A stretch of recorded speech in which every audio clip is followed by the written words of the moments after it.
বৃহস্পতিবার গোডাউন থেকে উদ্ধার হয় নাবালিকার দেহ। সাঁইথিয়াতে নাবালিকার মৃত্যুতে উত্তেজনা। সাঁইথিয়া শিউরি রাস্তা অবরোধ করে বিক্ষোভ। দোষীদের গ্রেপ্তারের দাবিতে বিক্ষোভ গ্রামবাসীদের।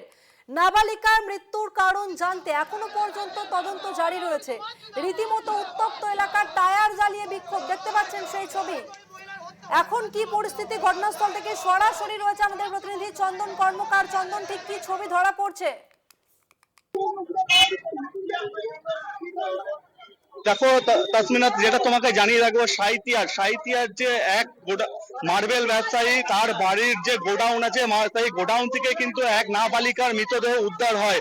যেটা আমরা স্থানীয় সূত্রে যেটা জানতে পারছি, ওই নাবালিকা কিন্তু হচ্ছে দীর্ঘ 2 বছর ধরে তার বাড়িতে পরিচালিকার কাজ করত। হঠাৎই বৃহস্পতিবার দিন কিন্তু তার মৃতদেহ উদ্ধার হয়। আর শুক্রবার সকাল থেকেই কিন্তু এলাকায় উত্তেজনা ছড়িয়ে পড়ে।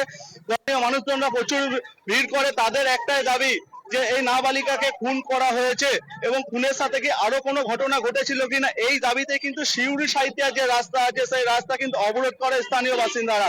রীতিমতো রাস্তায় টায়ার জ্বালিয়ে বিক্ষোভ দেখায়, তারা অবরোধ করে। এই মুহূর্তে কিন্তু সাঁইথিয়া থানার সামনে দেখতে পাচ্ছে প্রচুর সংখ্যার মানুষ ভিড় করেছে। উল্টো দিকে কিন্তু সাঁইথিয়া থানা পুলিশও ভিড় করে রয়েছে, যাতে বড় ধরনের কোনো উত্তেজনা না ছড়িয়ে পড়ে। স্থানীয় বাসিন্দারা এই মুহূর্তে সাঁইথিয়া থানার সামনে বিক্ষোভ দেখা যায় দোষীদের গ্রেপ্তারের দাবিতে। সাঁইথিয়া থানার পুলিশ কিন্তু এই মুহূর্তে দুজনকে আটক করে নিয়েছে। কি ঘটনা ঘটেছিল দিদি? ঘটেছিল মানে এখানে সাঁইথিয়াতে কাজ করতে, তো দিয়ে মেয়েটা মানে এখানে মরে গেছে। দিয়ে বাড়ি থেকে ফোন করেছে একটা মেয়ে, মানে ওর সঙ্গে একজনা কাজ করতো। দিয়ে বলতে বলছে ও খুব বিষ খেয়েছে, তাড়াতাড়ি এসো। দিয়ে বলছে কোথায় আছে, একবার বলছে রামপুরহাট, একবার বলছে সাঁইথিয়া। যখন সাঁইথিয়াতে এসছে, সাঁইথিয়া হাসপাতালে খোঁজ করেছে, পাই নাই।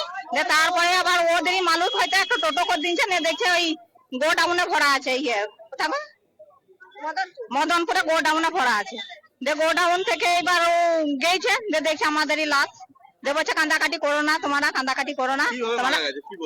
কি ভাবে মরে গেছে এবার তো জানি না এখন। এবার যে লাশটা পেয়েছে। আপনাদের দাবি কি এখন? আমাদের দাবি গোডাউনকে কেড়ে গেল। আমাদেরকে ডাকতে পারছে যে আমরা সাঁইথিয়াতে ভর্তি করেছি, সাঁইথিয়াতে এসো। তারপরে আমরা ওই পোস্টমর্টম করতে যেখানে আর কি নিয়ে যেত সেখানে যেত। তো গোডাউনে মরাটা কেনে আছে, এর আমার জবাব চাই। হ্যাঁ, জবাব চাই।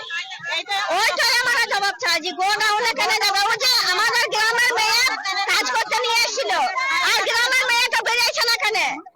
তাহলে গ্রামের মেয়েটা নিয়ে এসেছে ওকে কাজ করতে, তাহলে কাজ করতে লিখিয়ে নিয়ে এসেছে। তুমি শুনতে পেলে, রীতিমতো কিন্তু স্থানীয় যে মানুষজন আছে তাদের কিন্তু পুরো ক্ষোভ, যে তাদের দাবি হচ্ছে মেয়েটা যদি কোনোভাবে মারা যেয়ে থাকে তাহলে গোডাউনে কেন নিয়ে গেল। এরকমই দাবি নিয়ে কিন্তু সাঁইথিয়া থানার সামনে কিন্তু প্রচুর সংখ্যার মানুষজন কিন্তু ভিড় করে বিক্ষোভ দেখাচ্ছে। তাদের বিক্ষোভ সামলাতে কিন্তু ঘটনাস্থলে প্রচুর পুলিশ নামানো হয়েছে, যাতে কোনো বড় ধরনের ঘটনা না ঘটে পারে। তাসমিনা। চন্দন, পুলিশ কি জানাচ্ছে?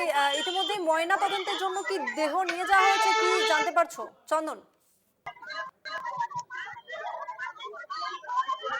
পুলিশ সূত্রে আমরা যেটা জানতে পারছি, ওই যে নাবালিকার মৃত্যু হয়েছে তাকে প্রথমে কিন্তু ট্রিটমেন্টের জন্য যে সাঁইথিয়া হাসপাতাল আছে সেখানে নিয়ে আসা হয়, এবং সেখানে মৃত্যু ঘোষণার পরে কিন্তু তার মৃতদেহ ময়নাতদন্তের জন্য এই মুহূর্তে সিউড়ি যে সুপার স্পেশালিটি হসপিটাল আছে সেখানে নিয়ে যাওয়া হয়েছে। আর এই মৃতদেহ নিয়ে যাওয়ার পরে স্থানীয় বাসিন্দাদের কিন্তু খুবই ক্ষোভে ফেটে পড়ছে, যে কি কারণে মৃত্যুর রহস্য কি, তারা কিন্তু এই মুহূর্তে কিন্তু জানতে চাইছে। তাসমিনা।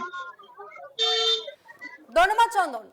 বৃহস্পতিবার গোডাউন থেকে উদ্ধার হয় নাবালিকার দেহ। সাঁইথিয়ায় নাবালিকার মৃত্যুতে উত্তেজনা। সাঁইথিয়া শিউরি রাস্তা অবরোধ করে বিক্ষোভ।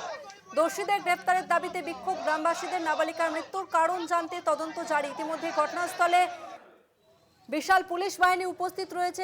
মৃত নাবালিকার দেহ উদ্ধার করে ময়না তদন্তের জন্য ইতিমধ্যেই শিউরি মহকুমা হাসপাতালে নিয়ে যাওয়া হয়েছে।